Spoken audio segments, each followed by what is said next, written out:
Now at 7, shop till you drop. Millions of Americans cashing in on Black Friday deals. The holiday shopping season is officially upon us. More than 164 million Americans are expected to shop during the 5-day stretch from Thanksgiving to Cyber Monday. CBS 4's Ty Russell is live at the Dolphin Mall. And Ty, before we get to the shopping, there was just a fire alarm scare there. Yeah, Rudaby and Elliot, Dolphin Mall is still open at this hour. There is a fire truck here just to make sure everything is okay. This is after a fire alarm went off in the food court area. We do have some video. This was taken just at around 6:30. People were running. A spokesperson for Dolphin Mall says either someone pulled the alarm or it was triggered from smoke in the kitchen at the food court. Now, there was already a heavy police presence here. They quickly took action. Now, the spokesperson says Black Friday shopping continues here and, of course, throughout South Florida. On Black Friday, it's no secret, shoppers are hoping to save money on big purchases. We're looking for a 55-inch TV, computer.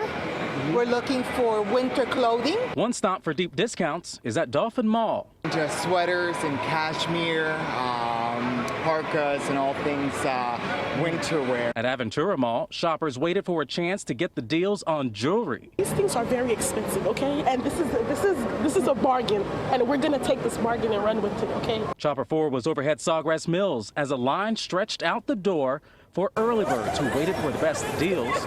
Some of the first customers at Pembroke Lakes Mall had already made stops at other places. Today we've gone to JCPenney's and we bought stuff for the kids and cute little electronics. Over at Brandsmart, Tablet and the TV. as soon as the doors opened, the aisles were packed.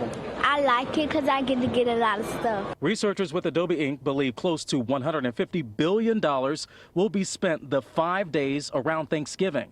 That's why there's a heightened level of law enforcement presence, like at Dolphin Mall. Armed officers as well as officers that are undercover. You'll see some of them, but most of them you won't see, which is a good thing for our shoppers. And this keeps people like Roxanne Rodriguez safe on Black Friday. Great deals. Keep shopping. Now again, Dolphin Mall is still open. It did not close at all during that fire alarm scare. There are still some law enforcement officers here. They've been here throughout the day. There's also some rescue trucks here just in case. Now the mall closes tonight at 11 o'clock. That's on schedule. Now, I should also note that people aren't only showing up to stores to shop, they are also going online. Analysts are telling CBS News that nationwide Americans have already spent about $650 million on online shopping. And again, as for that scare, we will have more on that tonight on CBS 4 News at 11. But we are live right now in Sweetwater outside Dolphin Mall. I'm Ty Russell, CBS 4 News.